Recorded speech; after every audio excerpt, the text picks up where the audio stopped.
মোনাজাতের পরে বাসায় গিয়া মোবাইল নিয়ে আবার মোবাইলের ডিউটি তো এখন কঠিন, মা বাবার হক আদায় না করতে পারলেও মোবাইলের হক যথেষ্ট।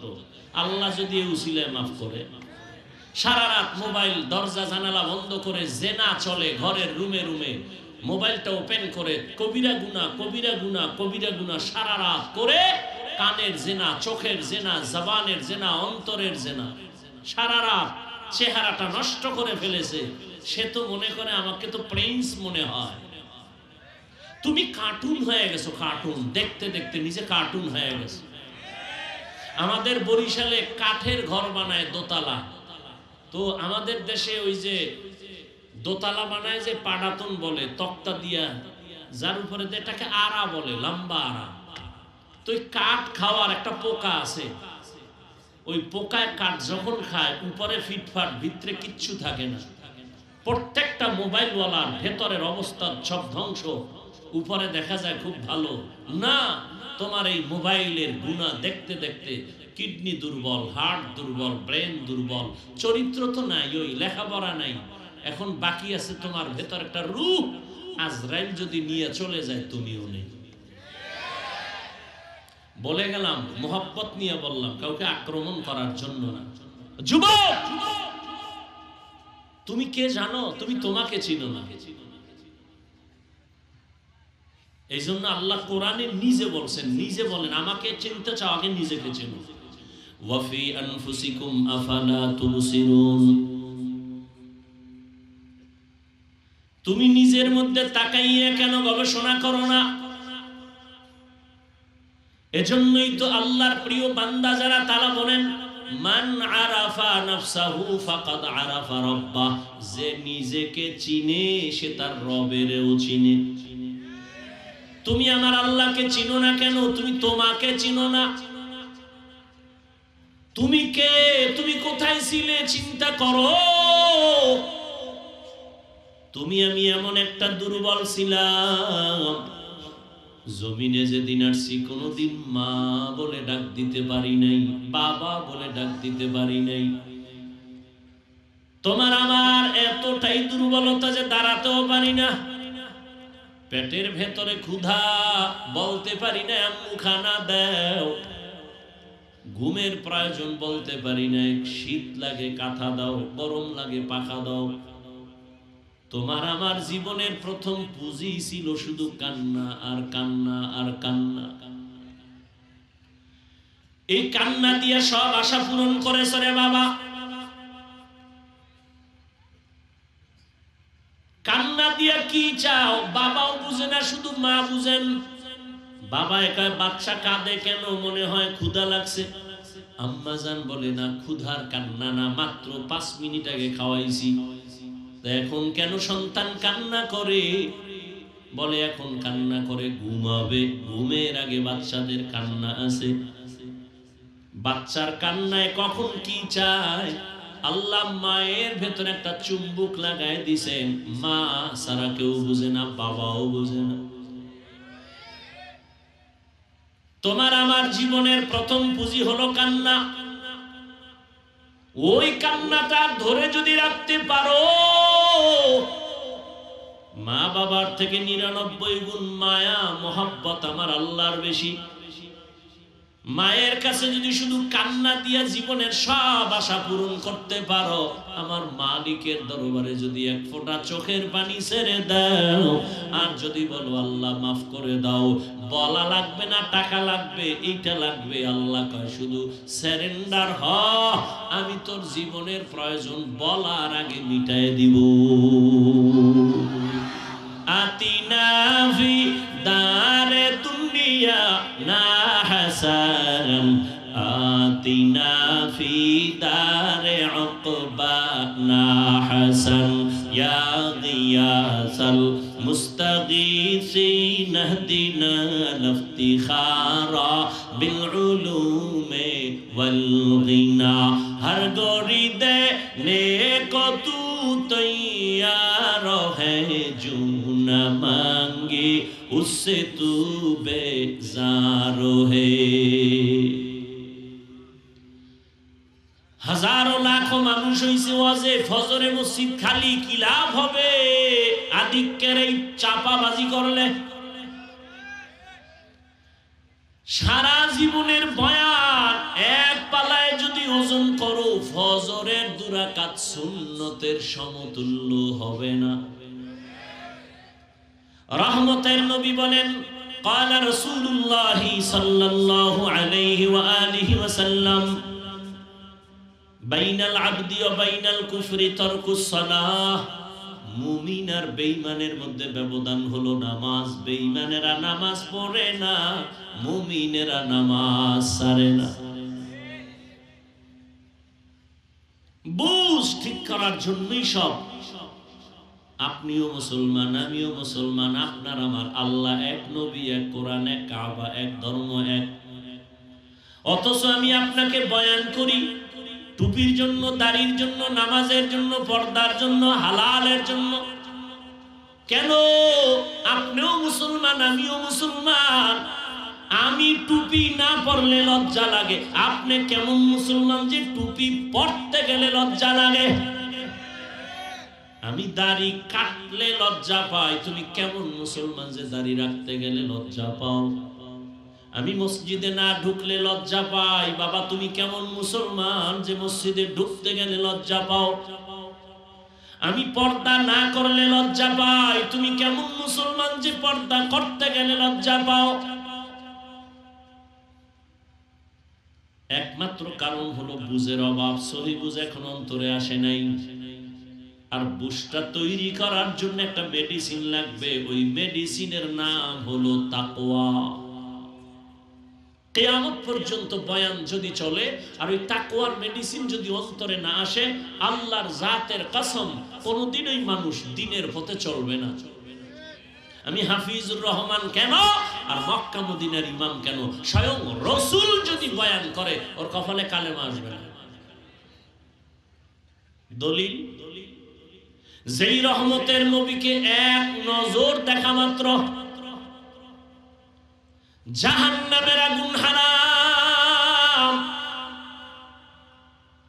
যেই রহমতের নবীকে এক নজর দেখলে পেটের ক্ষুধা থাকে না, সেই রহমতের নবীকে একবার আর একদিন না, টানা 13 বছর দেখলো, বয়ান শুনলো, কালেমা পড়লো না। এত বড় বেঈমান কপাল পোড়ার নাম জানেননি? কি নাম? অন্যদিকে 27 বছরের একটা যুবক তরবারি নিয়ে দৌড়ায় নবীকে জবাই করবে। কয় বছরের যুবক? রহমতের নবীর সামনে এসে চেহারা মোবারক দেখা তরবারি ফালায় বলে, রহমতের নবী আমারে মাফ করে দেন, কালেমার রশি আমার গলায় পড়ায় দেন।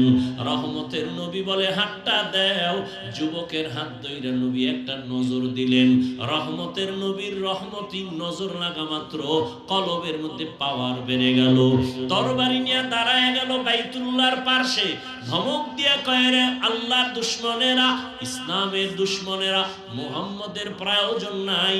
যদি কোনো সাহস থাকে ওমরের তরবারির সামনে দাঁড়া, আমার তরবারি তোমাকে ফয়সালা করার জন্য যথেষ্ট। দেখছেন নি কারবার? তরবারি নিয়ে দৌড়াচ্ছে, নবীকে জবাই করবে, আর সে কালেমাওয়ালা হয়ে গেল। এর নাম কফাল। কপাল যদি পুরিয়া যায়, রসুলের বয়ানও কপাল খুলে না। আর কপাল যদি খুলে, রসুলকে জবাই করতে এসেও কালেমা পড়ে। আল্লাহ আমাদেরকে হেদায়েত দান করুন, সহি বুঝ দান করেন। ভাই যতই বাহাদুরি করি, আজকে আমি বক্তা বক্তা ভাব, আপনি খুব ক্ষমতার ভাব, টাকার ভাব, সাদা কাফনে যেদিন ঢুকবো সেদিন সব ভাব শেষ। নাকি কাফনে লেখা থাকবে বড় হুজুরের লাশ, টাকাওয়ালার লাশ, কোটি টাকার মালিক দেখো অভাব হয় না দূর, গরিব ঘুমায় আরাম করে মনটা বাহাদুর। ফেরাউনের লাশটা দেখো মিশর জাদু ঘরে, খায় না মাটি পোকা মাছি সবাই ঘৃণা করে। হৃদয়ে থাকিবে যার নম্রতা সদা, রহমত আসিবে সেথা প্রভুর ওয়াদা। বড়র বাড়াই থাকলে দিলে রহমত আসবে না। নিজেকে নিজে ছোট মনে করিও সদা। উঁচু জমিন থেকে পানি নিচু জমিনে যায়, তেমনি খোদার রহমত আসে নম্রতার হৃদয়। ভোগবিলাসের বাড়ি গাড়ি পরে রবে সব, ভোগবিলাসের বাড়ি গাড়ি পরে রবে সব।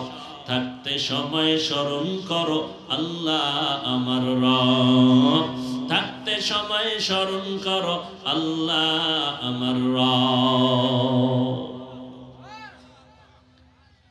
আল্লাহ তাআলা বলেন, ইয়া আইয়ুহাল্লাযীনা আমানুত্তাকুল্লাহা হাক্কা তুকাতি। ও দুনিয়ার মুমিন, আল্লাহকে ভয় করো হক আদায় করে। ওয়ালা তামুতুন্না ইল্লা ওয়া আনতুম মুসলিমুন।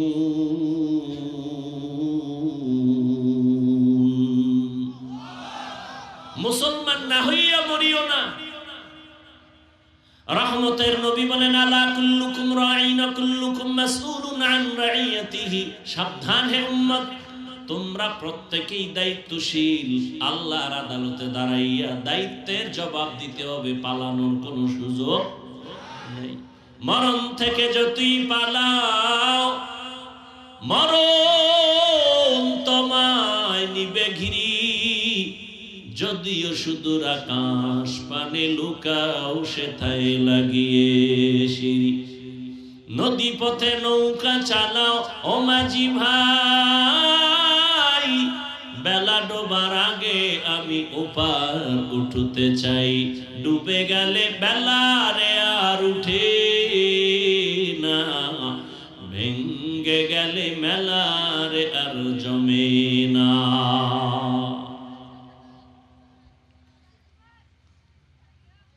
হেদায়েতের মালিক আমার আল্লাহ। কোন বক্তা হেদায়েতের মালিক?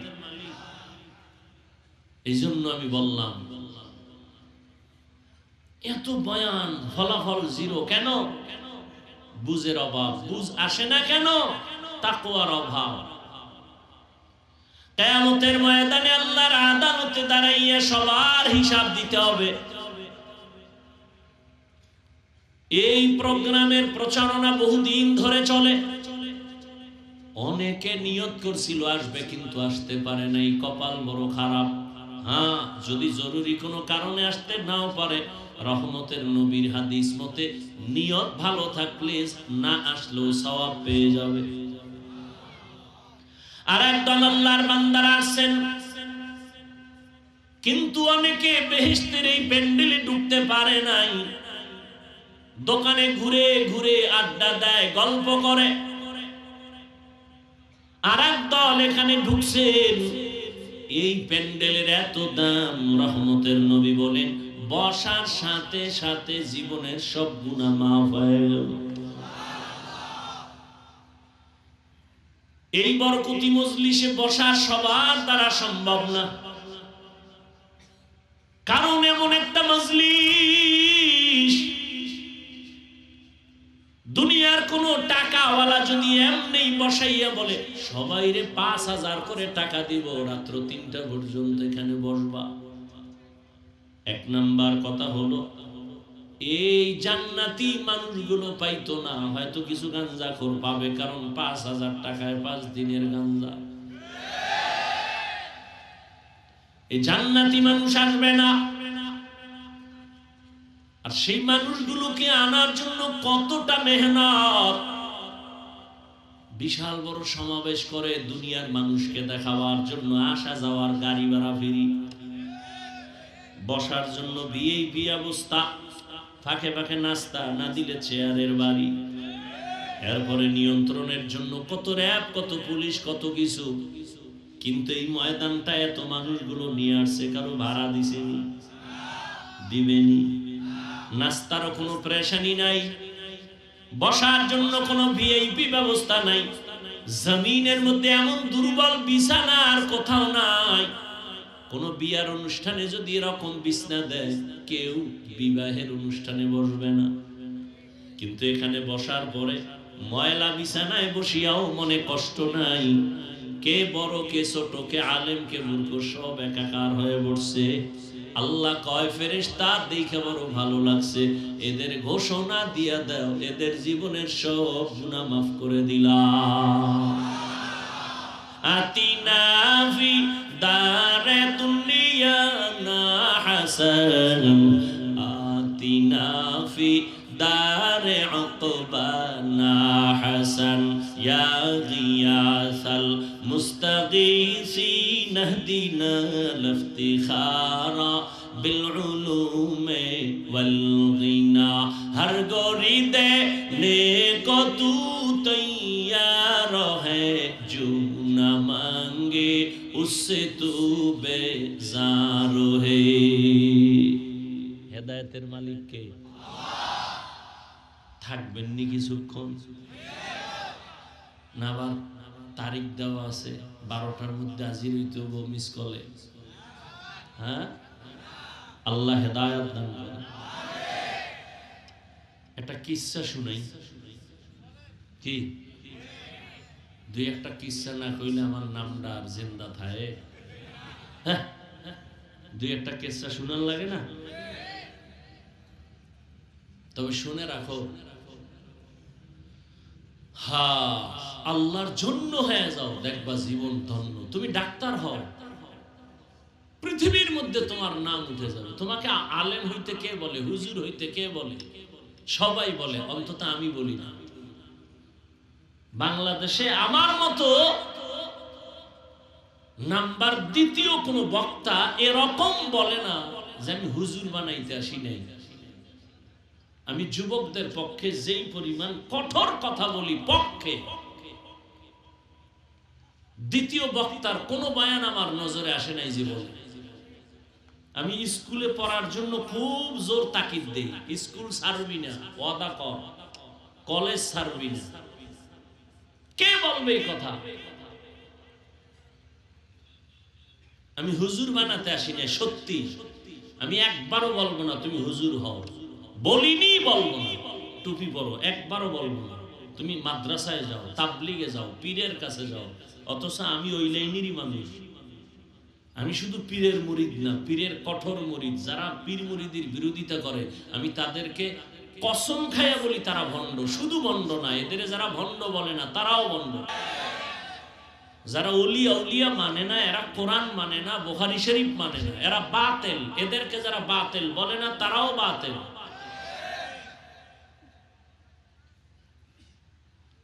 আল্লাহ হেদায়েত দান করুন। এক যুবক আল্লাহর খুব প্রিয় গোলাম হয়ে গেছে, বুঝ ঠিক হয়ে গেছে। দুনিয়ার লাইনের এক যুবক, জীবনে মাদ্রাসায় পড়েন, কিন্তু আল্লাহ ওয়ালাদের নজরের মধ্যে পাওয়ার আছে। ওই পাওয়ার লেগেছে তো অন্তরের পরিবর্তন শুরু হয়ে গেছে। আরে ভাই, এটা গাঞ্জাখোরের নজরেও পাওয়ার আছে। আল্লাহর প্রিয় বান্দাদের নজরে পাওয়ার থাকবে না কেন? আপনারা দেখেন না মাঝে মাঝে আপনাদের এলাকায় ধানের জমিন, কদু গাছের জমিন, খেতে জুতা টানায়, জুতা টানায়নি মাঝে মাঝে? কেন?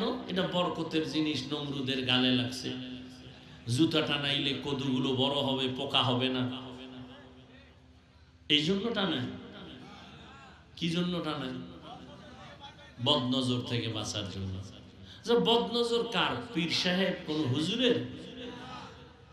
এলাকার সব থেকে গাঞ্জাখোর বেআমলওয়ালা, ওর নজরে মারাত্মক রিয়াকশন। একটা দুধের বাচ্চা, ফুটফুটে গোলাপ, নজর দিছে তো অসুস্থ হয়ে গেছে। ডাক্তার কয় কোনো রোগ নাই, মুরব্বীরা কয় বদনজর লাগছে, তাড়াতাড়ি পানি লাও, পানি পরা নাও, তেল পরা নাও, ঔষধে হবে না।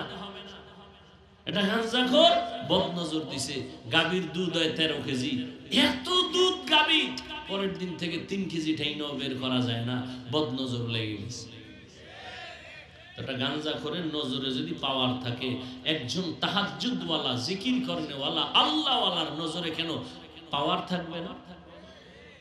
আল্লাহওয়ালার নজর লাগছে তো যুবকের কলবের মধ্যে পাওয়ার পরিবর্তন শুরু হয়ে গেছে। এতদিন নামাজ পড়তে মজা লাগতো না, এখন নামাজ না পড়লে মজা লাগে। কি যুবক বাবা, আমি কিন্তু খুব খেয়াল করি, আমি বলি নাই তুমি টুপি দাও, পীরের কাছে যাও, তাবলিগে যাও, বরং আমি বলবো তুমি স্কুলে পড়ো আলহামদুলিল্লাহ, সারিও না স্কুল, কলেজে পড়ো, চাকরি করো, ব্যবসা করো, কোনো বাধা নাই, পড়ো, ডাক্তার হও, ইঞ্জিনিয়ার হও, প্রফেসর হও, তবে দাবি আমার একটা, শেষ বেলা বলবো দাবিটা কি, স্কুলে পড়ো, ডাক্তার হও। আমি কলিজা দিয়া দোয়া করি তুমি ডাক্তার হও, ইঞ্জিনিয়ার হও, প্রফেসর হও, সাংবাদিক হও, তবে একটা দাবি আমার থাকবে, ছোট্ট এক দাবি, আল্লাহ কবুল করেন শেষ সময় সেটা বলবেন। যুবক, পরিবর্তন এসে গেছে, আল্লাহর ওলির নেক নজর লাগছে, তো এখন নামাজ, নামাজ তো নামাজি, কেমন নামাজ? আজান হওয়া মাত্র আল্লাহর বান্দা মসজিদে আজানের আগেই হাজির হয়ে যায়। এক বেলার নামাজ, ওই বান্দার কোনো কাজা হয় না, কাজা হবে দূরের কথা, তাকবীরে উলাও তার ছুটে না। আল্লাহর বান্দা যুবক এতটাই ইবাদত করতে করতে আল্লাহর প্রিয় ইবাদতে মগ্ন হয়ে গেছে।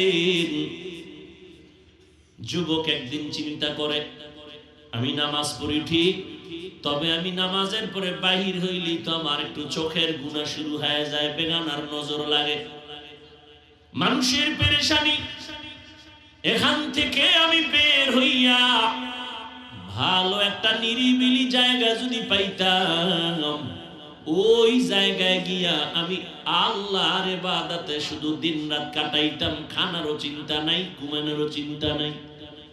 ঘরের ভেতরে তার মা, বৃদ্ধা মা, আর কোনো মহিলা নাই। ওই যুবক ভাবতেছে কোথায় যাই আর নিরিবিলি আমি আল্লাহকে ডাকবো, কোলাহল মুক্ত হয়ে যাব, আমার যেন চোখের গুনাহ না হয়, আমার যেন জবানের কোনো গুনাহ না হয়। আমরা তো নামাজ পড়ি, বয়ান করি, কিন্তু প্যান্ডেল থেকে বের হইলেই তো গুনাহ শুরু হয়ে যাবে, জবানের গুনাহ, কানের গুনাহ, চোখের গুনাহ, অন্তরের গুনাহ। ওই যুবক ভাবতে ভাবতে ভাবতে হঠাৎ অন্তরের মধ্যে একটা জবাব এসে গেছে। বাড়ির দূরে একটি পাহাড় আছে, জঙ্গল, ওই পাহাড়ের চূড়ায় যাইয়া আমি আল্লাহর ইবাদতে কাটাবো, আর বাড়ি ঘরের চিন্তাও করব না। মানুষ একটা কাজে যখন ধ্যান দিয়া করে তখন খানা দানার ফিকির থাকে না। ঠিক আল্লাহর মুহাব্বতের বান্দারা যখন ইবাদতে মশগুল হয়ে যায় তখন আর দুনিয়ার লাইনে কানেকশন থাকে না, খানা দানার ফিকির থাকে না। কেমন যেন ইবাদত করলেই তার পেটের ক্ষুধা নিবারণ হয়ে যায়। ওই আল্লাহর বান্দা যুবক পাহাড়ের চূড়ায় গিয়া ইবাদত করার নিয়ত করে মায়ের থেকে বিদায় নিয়ে চলে গেল পাহাড়ের চূড়ায়, জঙ্গলে। বৃদ্ধা মা, ঘরের মধ্যে কেউ নাই, আল্লাহর মুহাব্বত তার অন্তরে গালেব হয়ে গেছে। ও আমার কলিজার যুবক,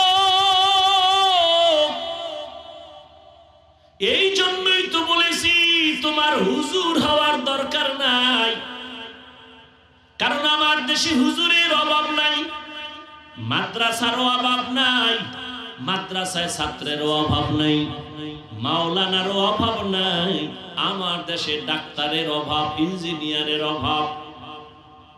তুমি একজন ডাক্তার হও, তবে আমার ছোট দাবি তুমি কোনোদিন বেয়াদব হইও না রে বাবা। বলবা হাফিজ ভাই বেয়াদব হব না, তার ব্যাখ্যাটা কি? বেয়াদব না হওয়ার ব্যাখ্যা 3 জায়গায়। তুমি বেয়াদবি করবা না তো তোমার কপাল পুড়ে যাবে, মরার আগেই পুড়ে যাবে। জানি না তুমি দেখছো কিনা যুবক, আমি রাস্তায় চলি, মাঝে মাঝে দেখছি অনেক পাগল যুবক, পাগল ল্যাংটা, কিন্তু ইংলিশে কথা বলে, আরবিতে কথা বলে। দেখছো নি এরকম যুবক? ভাবলাম আরে পাগল কি আবার ইংলিশের উপরে কোচিং করলো? না কখনো সে ইংলিশ শিখে নাই, বরং ভালো স্কুল বা মাদ্রাসার ছাত্র ছিল, বেয়াদবি করার কারণে রাস্তার পাগল হয়েছে। আর পাগল হইতে কি কোনো মেডিসিন লাগে? ব্রেনের একটা তার শেষ হয়ে গেলেই তো সে ওর পাগল। আর তার মা ঠিক আছে সব আউলায় নাই, খালি একটু মদ পান কইরা এর মাথা নষ্ট। বউরে মা কয়, এই মদ পান করে কেউ জিকির করছে? হ্যাঁ, আমি বলি তো বাংলাদেশে সারা দুনিয়ার লাইনে যত বড় ভিআইপি তত বড় মদখোর। দুনিয়ার লাইনে যে যত বড় ভিআইপি সে তত বড় সুদখোর। বড় সুদখোর না হইলে ভিআইপি হয় না, বড় মদের বোতল না খাইলে ভিআইপি হয় না। আর এগো হাতে যদি দাও ধর্মের চাবি, কি উপায়? শিয়ালের হাতে যদি মুরগি দেয় আমানত, শিয়াল ফন্ডি 3 দিন পরে নিমু, শিয়াল কয় মা ফসাই দোয়াও চাই, 1 সেকেন্ডের জন্য আর দেওয়া হবে না, জিন্দা কেন মরাও না, এটা পেটের ভিতরে কিমা হয়ে গেছে। তো শিয়ালের হাতে মুরগি আমানত রাখলে যা হয়, ধর্মের চাবি সুদখোর হারামখোরের হাতে রাখলে তো তাই হবে। হারামখোরের হাতে ধর্মের চাবি রাখছে কে? জিবরাইল। কথা বল না কেন? কে রাখছে? আমরা কইতে কষ্ট লাগে না? ভোটের আগের রাত্রে টাকা নিয়ে পায়খানা খাইছো, তো কষ্ট লাগে নাই? চেয়ারম্যান কে আমারে ভোট দিস, কয় হাদিয়া বাড়াইস। চেয়ারম্যান ভোর রাত্রে হাদিয়া দেওয়া লাগে না জানে না, দিতে দিতে শেষ। কবে আর কি করবো? বাড়ি বেশ। বাড়ি বেশ না আমার উপায় কি? কয় বুদ্ধি নেই, আমগো চেয়ারে যখন বসবা তখন আমগোটা খাইও। চেয়ারম্যানকে বুদ্ধি তো জীবনে কেউ দেয় নাই। বেশ বাড়ি সব দিয়া চেয়ারে বইয়া সব খাইতেছে, জনগণেরটা খায়। তাহলে চেয়ারম্যান আগে খাইলো হারাম না জনগণ খাইলো আগে? ভালো করে মনে রাখিও, জনগণ হারামখোর হলে ওদের নেতাও হারামখোর হবে, জনগণ নামাজি হলে ওদের নেতাও নামাজি হবে। চেয়ারম্যানকে গালি দাও কেন? চেয়ারম্যান থেকে তো হারাম আগে তুমি খেয়েছো। আল্লাহ হেদায়েত দান করুন।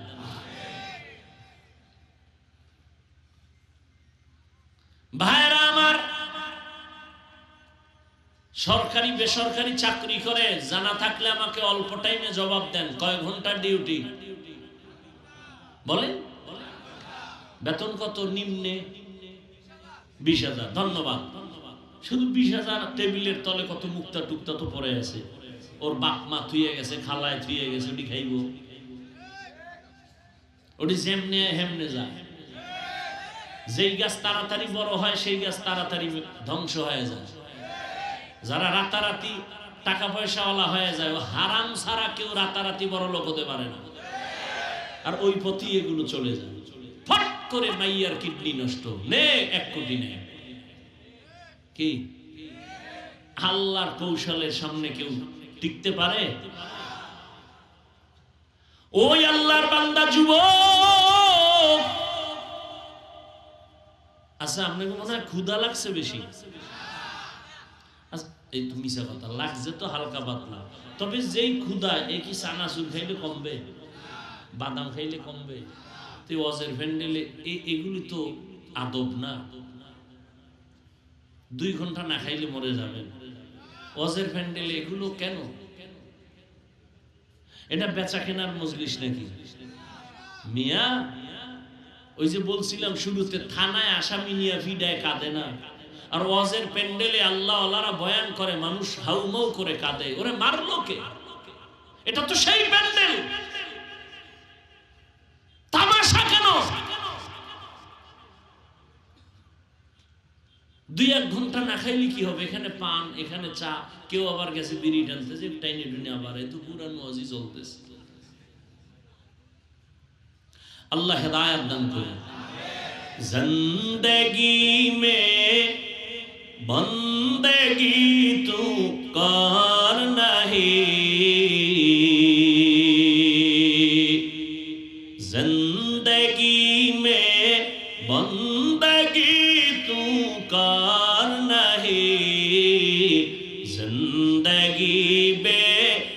बंदगी शर्मिंदा है, जिंदगी बे बंदगी शर्मिंदा है। दुनिया में हो दुनिया का तलबगार न हो, बाजार से गुजर हो खरीदार न हो। ये दुनिया एक मिसल कागज फूल है, ये दुनिया एक मिसल कागज फूल है। जिंदगी में बंदगी तू करना है, जिंदगी में बंदगी शर्मिंदा है, जिंदगी बे बंदगी शर्मिंदा है। जिंदगी में बंदगी कुन बंदगी, बंदगी बे जिंदगी शर्मिंदगी। আল্লাহর বান্দা যুবক সিদ্ধান্ত নিয়েছে, আমি নির্জন জায়গা পাহাড়ের চূড়া ছাড়া দেখি না। রহমতের নবী ঘটনার বিবরণ দিয়েছে। ওই যুবক পাহাড়ের চূড়ায় যাইয়া ইবাদতের জন্য ছোট একটা জায়গা নির্দিষ্ট করে ওখানে শুধু ইবাদতে কাটায়। একদিন দুদিন তিন দিন সিদ্ধান্ত নিল এতই মজা, কোনদিন এই পাহাড়ের চূড়া ছেড়ে আর বের হবে না, কোথাও যাবে না। ঘরের মধ্যে বৃদ্ধা মা, আর কেউ নাই। ওই যুবক ইবাদতের মজা পেয়েছে। ও আল্লাহর বান্দা, ইবাদতের মধ্যে একটা আলাদা মজা আছে, এই মজা যে না পায় সে বুঝবে না। কুমিল্লার রসমালাই যে না খাবে তাকে বয়ান করে বোঝানো যাবে না। সেজদার মধ্যে যে কি মজা, যে সেজদা না দেয় তারে বোঝানো যায় না। যুবক ইবাদত করে মজা পেয়ে গেছে, পাহাড়ের চূড়ায় ইবাদত করে, বাড়ি ঘরেরও কোনো খেয়াল নাই, অতি আবেগে ইবাদত গুজার হয়ে গেল। এদিকে ঘরের মধ্যে বৃদ্ধা মা পাগলনির মতো হয়ে গেছে, আমার সন্তান আমার কাছে আসে না, ইবাদতের জন্য পাহাড়ে গেল, আমি মা কেমন যেন একটু পাগলনির মতো হয়ে গেলাম।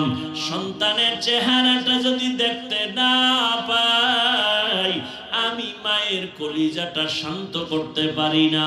একটা মা সন্তানের জন্য এতটা মায়া অন্তরে জমা নিয়ে চলে, দিন নাই রাত নাই মা একটা সন্তানের জন্য পেরেশানি হয়ে যায়। ঘর থেকে যখন বের হয়, আমি তো এখন বড়, আমার সংসার আছে, আমার স্ত্রী পরিবার আছে, আমি তো এখন বাংলাদেশে চলতে কোনো টেনশন লাগে না। এরপর মা ডেলি টেলিফোন করে, বাবা কোথায় আছো, খানা কখন খাইছো, কখন ঘুমাইছো, বাসায় গেছো নি, গোসল করছো নি, দেখছেন নি? এর নাম মা। এর নাম কি? সন্তান বড় হয়ে গেছে, কিন্তু মায়ের কাছে সন্তান এখনো শিশুর মতো।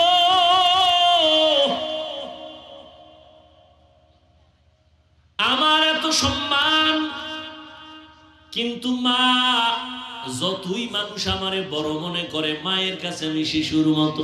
আপনিও শিশুর মতো। ঘর থেকে বের হইয়া গেলে না আসা পর্যন্ত মায়ের অন্তর স্থির থাকে না। অন্তরের মধ্যে একটা পাগলের মতো হাউ মাউ একটা আগুন জ্বলে, কখন বাবা আসবে।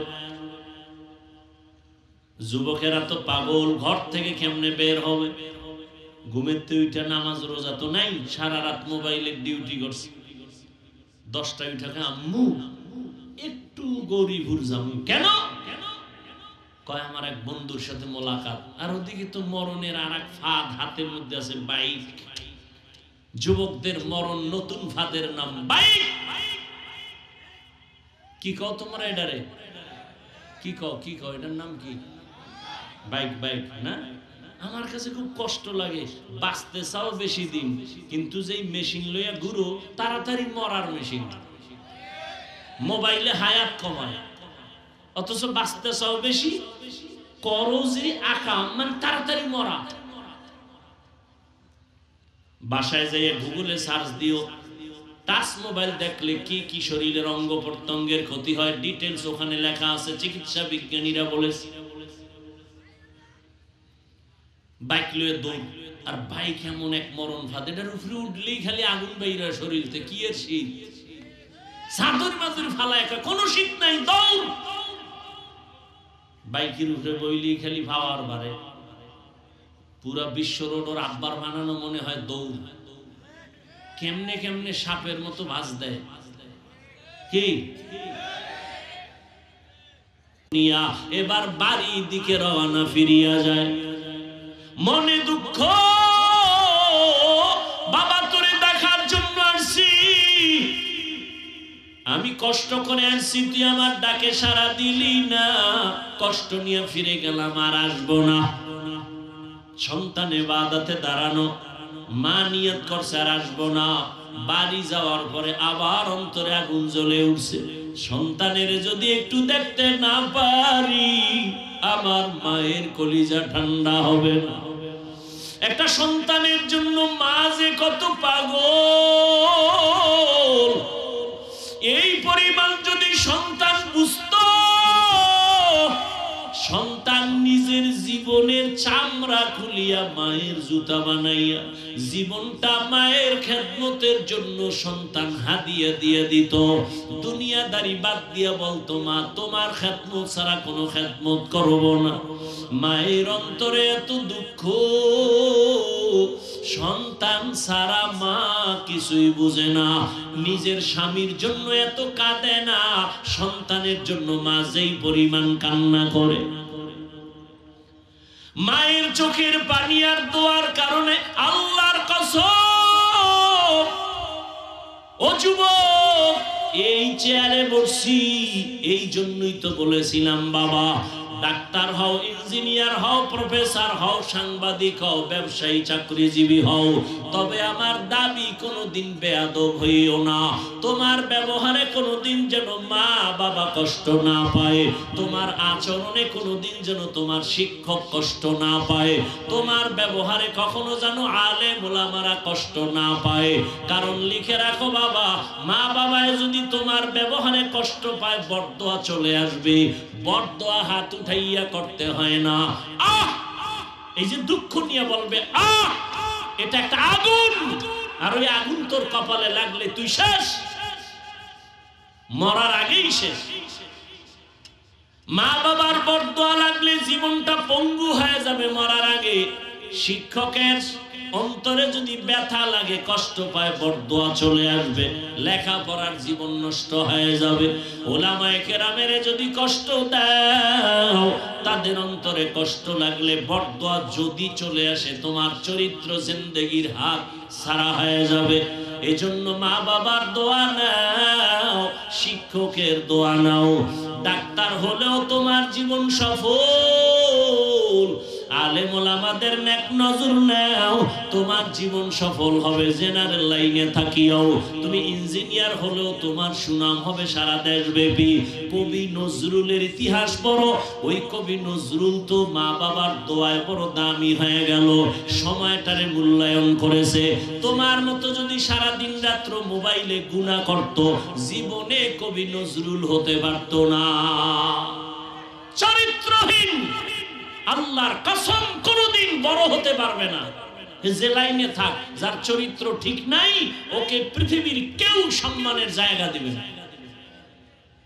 সম্মানের চেয়ার পেতে হলে দুইটা পুঁজি লাগবে, সুস্থতা আর সুন্দর চরিত্র। এই দুটোটা নষ্ট করে মোবাইল। মোবাইল কিডনি নষ্ট করে, ব্রেন নষ্ট করে, হার্ট দুর্বল করে, চোখের পাওয়ার নিয়ে যায়, কানের পাওয়ার নিয়ে যায় মোবাইল।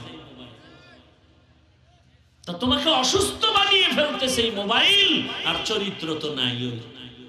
আর চরিত্র ঠিক না থাকলে পৃথিবীর কেউ তোমাকে সম্মানের জায়গায় বসাবে না।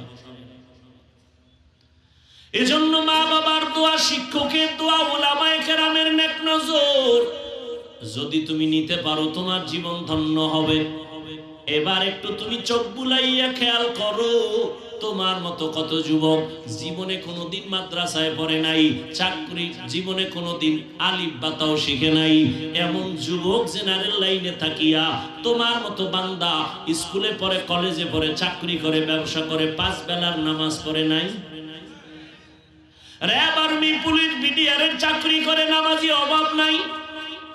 তুমি কেন পারবা না রে যুবক? তোমার মতো যুবক রাস্তায় গাড়ি চালায়, নামাজ ছাড়ে না, বলো বাবা তুমি কেন পারো না? তোমার মতো যুবক তাকায় দেখো ব্যবসা করে, নামাজি, তুমি কেন পারবা না? জানি না কার কপাল বড় খারাপ, কার বরদোয়া তোমার কপালে লাগছে তা জানা নাই। এখনো সময় আছে, তওবা করে নাও। মা বাবার দোয়া ছাড়া আল্লাহর কসম কোনোদিন সফলতা আসবে না। ওই মা আজকে ডাক দিয়া ফিরিয়া গেল, সন্তানের পাইল না। বাড়ি যাইয়া বসার পর আবার মায়ের অন্তরে জ্বালা শুরু হয়ে গেল, সন্তানের না দেখলে অন্তর আমার শান্ত হবে না। মা আর কয়েকদিন পর আবার সিদ্ধান্ত নিল, আমার সন্তানটাকে গিয়ে আবার আমি পাহাড়ের নিচে গিয়া ডাক দিব। মা আজ এই সিদ্ধান্ত নিয়া সকাল 10টার পরে সূর্য যখন উপরে উঠল, মা চলে গেল হেঁটে হেঁটে পাহাড়ের নিচে যাইয়া আবার ডাক দিছে, বাবা আমি তোর মা, পাহাড়ের নিচে আসছি, একটু আয়, চেহারাটা আমার একটু দেখায় দে, আমি মা তোর চেহারাটা দেখবো, এক নজর দেখিয়া চলে যাব। আজও সন্তান নামাজে দাঁড়ানো, নামাজে দাঁড়ায় ভাবতেছে আমি কি মায়ের ডাকে সাড়া দিব নাকি আল্লাহর মুহাব্বতে নামাজেই দাঁড়ানো থাকবো। চিন্তা করে এক পর্যায়ে সিদ্ধান্ত, মা আমাকে ডাক দিছে, তবে আল্লাহর মুহাব্বতের ইবাদতের মজা ছাড়ব না। আজও মা দ্বিতীয় দিনের মতো কষ্ট পাইয়া মা এবার শেষ পর্যায়ে বাড়ির দিকে চলে যায়। সন্তান মায়ের ডাকে আজও সাড়া দেয় নাই, ইবাদতে পাগল হয়ে গেছে, নামাজে দাঁড়াইয়া আল্লাহকে ডাকতেছে, হে মালিক তোমার ইবাদতের মজা আমাকে ভিন্ন হতে দেয় না। মা আজও দুঃখ নিয়ে বাড়িতে চলে গেল। রহমতের নবী হাদিসে পাকে ঘটনা উল্লেখ করেছেন, মা 2 বার কষ্ট পাইয়া চলে গেল। মা এবার সিদ্ধান্ত নিল আর সন্তানের কাছে আসবে না। সন্তান তো ইবাদতের মজা পাইয়া মায়ের ডাকে সাড়া দেয় না। বাড়ি যাওয়ার পরে আবার কিছুদিন হয়ে গেল, মায়ের অন্তরে আবার জাল শুরু হয়ে গেল, দাউ দাউ করে আগুন জ্বলে, সন্তানের বিরহ, চেহারাটা দেখতে পারি না, মুহাব্বতের টান। মা এইবার সিদ্ধান্ত নিতেছে, এবার আর একদিন আমি যাব, সন্তান যদি শেষবারের মতো আমার ডাকে সাড়া না দেয় আর কোনোদিন আমি সন্তানের নিয়ে চিন্তা করব না। মা দুঃখিনী এভাবে করে করে আর একদিন রওনা হয়ে গেল। হেঁটে হেঁটে যাইয়া আবার পাহাড়ের নিচে দাঁড়াইয়া মা ডাক দিয়ে কয়, সন্তান 2 দিন পর্যন্ত এসে ফিরে গেছি, আজ আমি আসছি, আজকে একটু আমারে দেখা দাও, এক নজর তোমারে দেখে চলে যাব। আমি মা তোমারে নিয়ে জীবনে কত কষ্ট করেছি, আমি মা না খাইয়া তোমারে খানা খাওয়া বড় বানাইছি, আজ আমি মায়ের ডাকে সাড়া দাও না, আমি মা নিজেরে কন্ট্রোল করতে পারি না, আজ আমি তৃতীয়বার বুড়ো মানুষ, কত কষ্ট করে আসছি, আমাকে আজ একটু দেখা দাও। সন্তান আজও নামাজের মধ্যে দাঁড়াইয়া চিন্তায় পড়ে গেল, মায়ের ডাকে আমি সাড়া দিব নাকি আল্লাহর মুহাব্বতের ইবাদতে আমি মশগুল থাকব। আজও সিদ্ধান্ত নিয়া আল্লাহর বান্দা ইবাদতের মধ্যেই মশগুল, মায়ের ডাকে আর সাড়া দেয় নাই। এইবার মা সর্বশেষ কষ্ট পাইয়া এক যে 2 দিন গেল জবানে কিছু বলে নাই, হালকা কষ্ট পেয়েছে। আজকে মা আল্লাহর আরশে আজিমের দিকে তাকাইয়া একটা কথা হঠাৎ বলেই ফেললো, ও দয়ার মালিক, যেই সন্তান আমার ডাকে 3 বার সাড়া দিল না, ওরে তুমি জিনাকারিনী মহিলার চেহারা না দেখাইয়া মরণ দিও না। মায়ের কথা আরশে আজিমে চলে গেল, জিনা করাইয়া না, জিনাকারিনী এক মহিলা শুধু চেহারাটা দেখাইও। এইটা আপনার আমার জন্য কোনো বরদোয়া কোনো কিছু? সারাদিন বেগানার চেহারা যদি দেখতেই থাকো, এটা তো কিছুই না। আর মা এরকম একটা কথা বলছে যে আমার ছেলে জিনাকারিনী মহিলার চেহারা না দেখে যেন মরে না। কিন্তু ছেলের জন্য এটা কঠিন এক অভিশাপ। মায়ের কষ্ট তো আরশে আজিমে কবুল হয়ে গেল। আল্লাহ পাকের পক্ষ থেকে মায়ের দোয়ার ফলাফল আসতেছে। এলাকার মানুষগুলো সবাই আনন্দ করে, বলে আমাদের এলাকায় এক বুজুর্গ পাহাড়ের চূড়ায় ইবাদত করে, তার মতো ভালো বুজুর্গ কেউ নাই। খবরটা এলাকায় ছড়ায় গেল। যুবক মানুষ আল্লাহর ইবাদতে পাহাড়ে গিয়া আল্লাহকে ডাকে, দুনিয়াদারি বাদ দিছে। ওই এলাকায় এক সুন্দরী মহিলা খবরটা কানে আসলো। আসার পরে বলে, তোমগো বুজুর্গ কেমন? বলে অনেক দামি, অনেক ইবাদত গুজার।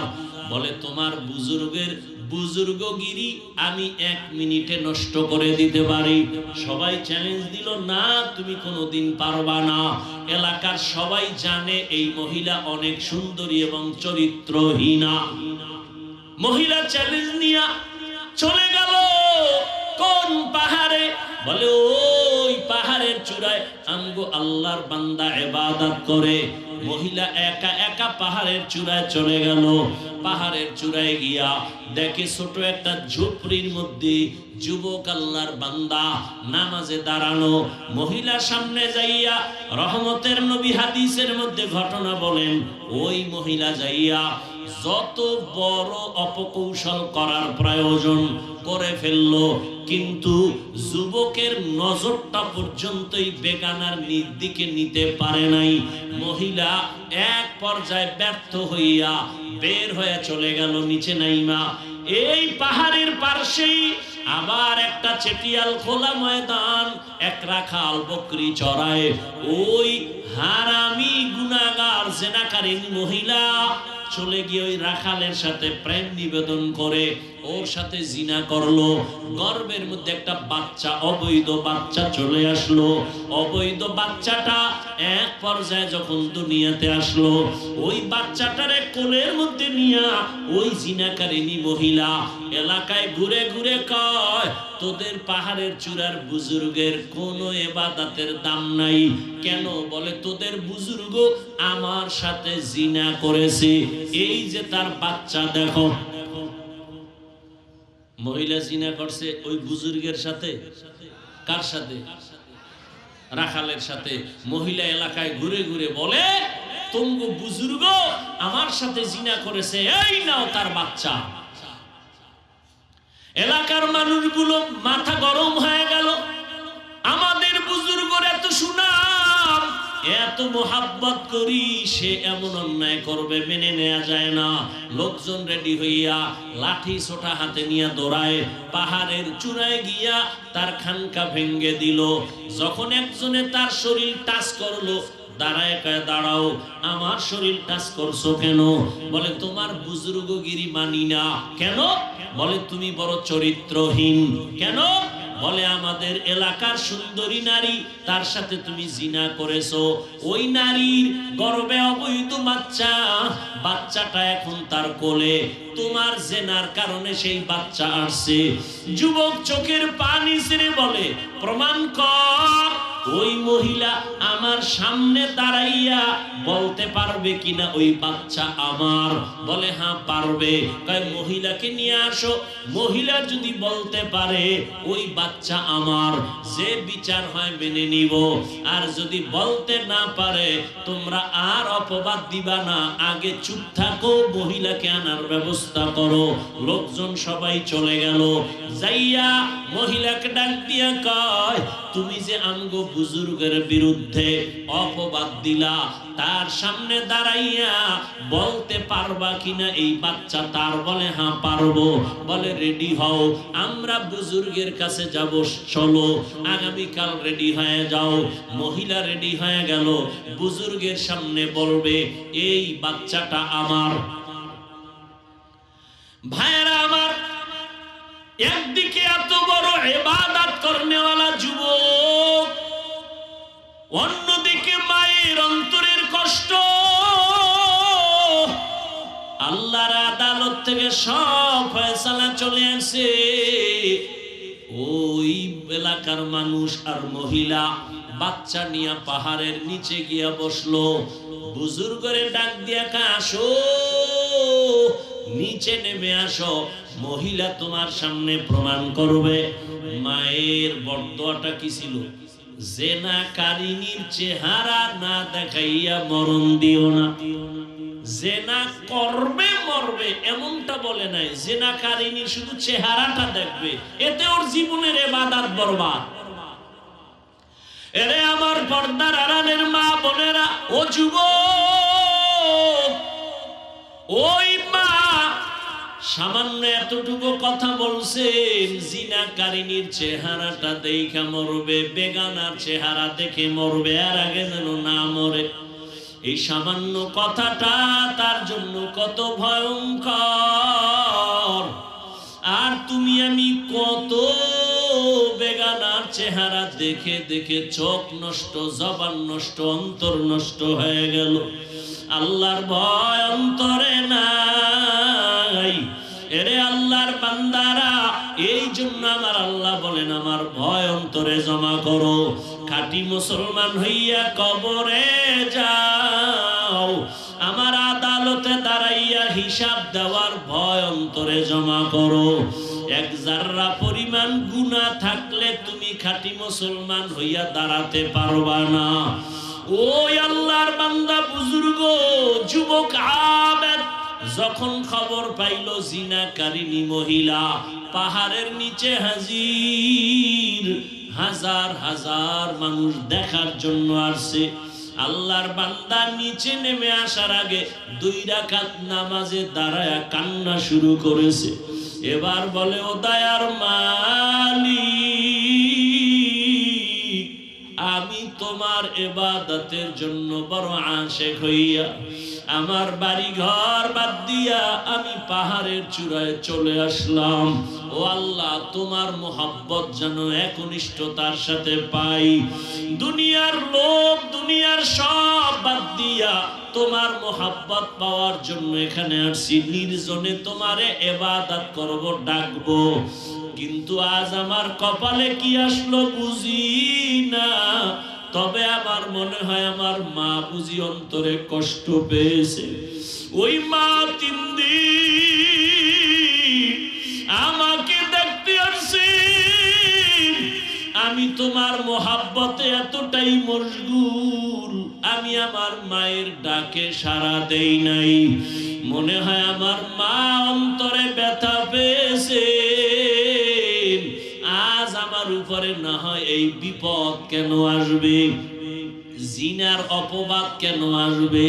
ও আল্লাহ, আমি আমার বৃদ্ধা মায়ের কাছে গিয়া ক্ষমা চাইব।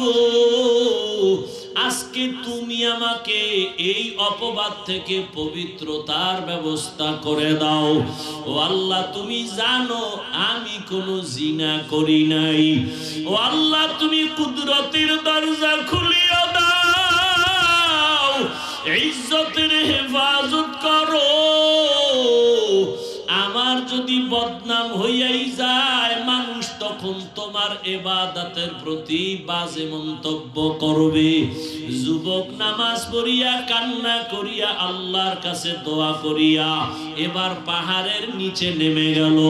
নিচে নাইমা দেখে ওই জিনাকারিনী মহিলা দুধের বাচ্চা নিয়ে দাঁড়ানো। এবার চেহারার দিকে তো নজর পড়ে গেল। মাও তো বলেছিল জিনাকারিনীর চেহারাটা না দেখা পর্যন্ত যেন ওর মরণ না হয়।